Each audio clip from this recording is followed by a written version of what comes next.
开个箱哦，这是我们好朋友小雨做的滤杯，过萃滤杯，研磨度建议表，还有什么哦？小雨的冰箱贴，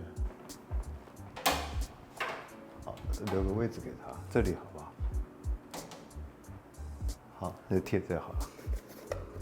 现在这个时机还在认真做产品，也是相当有勇气啊。哦，长这样。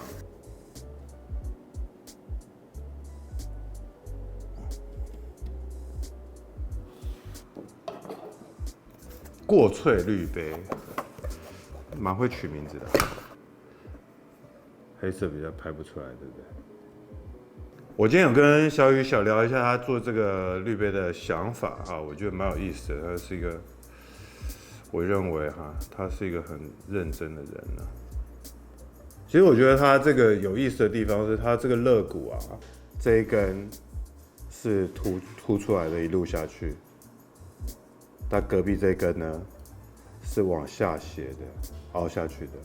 这样子我们看好像有20根肋骨，对不对？135它都是凸出来，246呢往内斜贴近这个面，所以上面看是20根，对不对？底下看就变10个凸出来的。我们看它这个肋骨这样设计，到底想法是什么？它这样滤纸下去，就是上面会很贴合，然后下面凸的会把它撑起来，凹的会创造一个通道出来。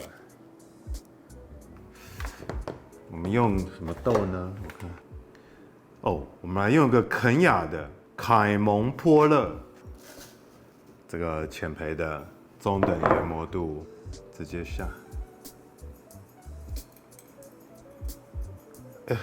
流速相当的顺啊，这样肋骨就看得比较清楚，对不对？凸起来的把它撑开，凹下去的那边有缝隙，所以你看到一个间隔的，图文不符嘛，它不太会过萃吧？它这个流速相当顺给多少压力它下多少啊？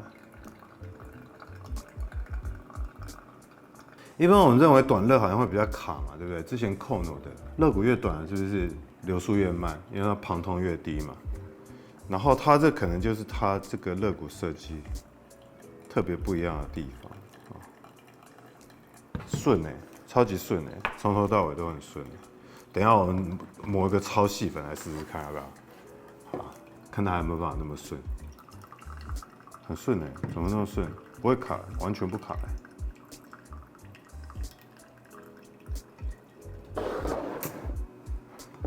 有想法哦。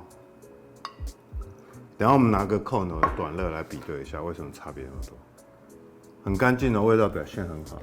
来，你看哦，它这个Kono的是长这样，Kono它就是只有肋骨是凸出来的，一样等高的，一路下来这样子。这个过萃滤杯是一个凸起来，一个凹下去，凸起来那边有支撑，凹下去那边有对流，然后它这个全部都凸起来，对不对？所以它滤纸这边上面几乎完全贴合。没有对流，它只能靠水的重力这样下去，就很缓慢。这个设计上不太一样啊。好，来，我们来磨一个超级细的，试一下这么细的粉，看它行不行，好不好？这个是小富士刻度2，刚刚我们是刻度5。然后它标榜就是轻松冲就好嘛，对不对？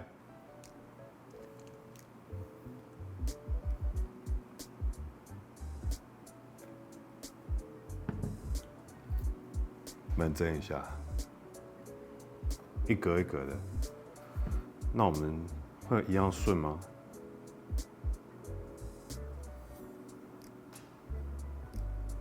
哦，流速比较慢一点。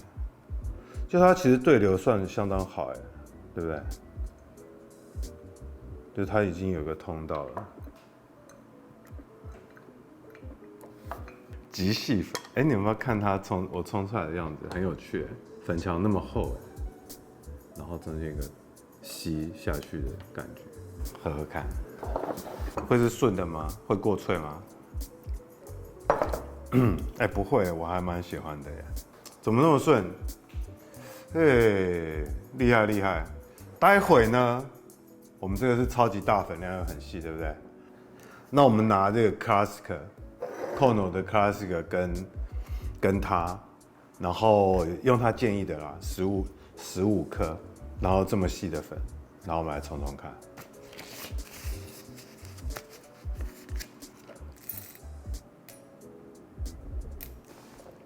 这个15克，肯亚超细研磨啊，轨道刻度2的，这样。哦，粉量不要那么多就顺了啊。看得出来吗？一个是滴的，一个是直接流的。先喝喝看Kono的，那再看一下这个过萃滤杯表现如何。口感不太一样哦，这喝下去就入口的那个口感比较厚重，然后这个呢就比较平均一点。其实小雨也蛮认真的，他画一个图给我解释，你知道吗？它当这个肋骨之间的缝隙啊，有空气进来的时候，它会产生一个压力。如果是负压，它是不是就让它流速不会那么顺？那如果它这个压力可以卸掉，它是不是就下来比较快？试试看，如果是生培一般的研磨度，看它表现怎么样。其实我觉得好像不太需要测的耶，反正它就是蛮顺的嘛，很顺的。但味道怎样哈？待会看看。然后你看我们好像都乱冲，对不对？其实是它产品说明书写的，请你不要用太多技巧，随便加就可以了，让滤杯去处理它该做的事情。这样。哦，那这个几乎是闷蒸闷好，其他随便了嘛？哦，研磨度什么控制一下，比例控制一下。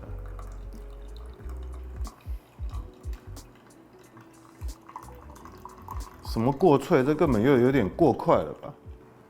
有可能为了它要把习惯研磨度调细一点，让它不要那么快。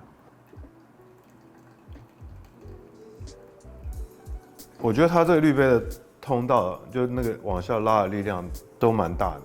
你看它那个坑啊，这么大一个。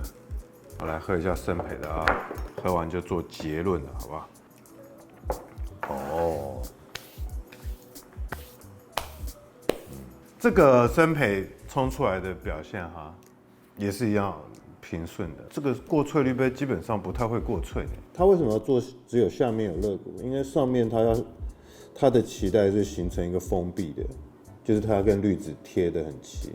Kono 也是一样的情况，但是 Kono 贴得很齐，它对流不好，所以这个过萃滤杯呢，它肋骨改良了嘛，一凹一凸，就让它对流顺畅一点，所以它的拉力很强。如果你滤纸没有办法贴合的话，不是就是从旁边这样出来，而不会从中间。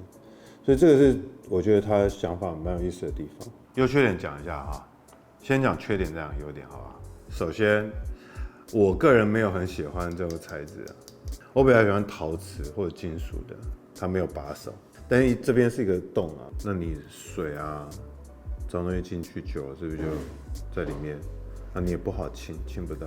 这个死角应该是可以把它封起来就好。然后优点基本上大家都看到了嘛哈，流速非常的顺。因为小雨他也是真的喜欢咖啡的啊，同行嘛，对不对？有在琢磨，比我想象中的认真很多，不是那种网红出来收割的那种，真的用心做的哦，就是他的设计思考蛮细的，超过我想象哈。再来味道表现都是很平顺的，不太会有过萃的问题，所以它这个过萃滤杯取这个名字是有点如它说明文所说嘛不需要什么技巧你就是好好焖蒸，然后加水就好了。它的终极目标就是让滤杯做它该做的事，这个想法还蛮贴近使用者的，不是那种咖啡大神高高在上，技巧我要练3年那种，我觉得很好。所以今天这个过萃滤杯就测到这里啊。好，今天影片到这里啊，喜欢影片记得订阅、按赞、分享，下次见，拜拜。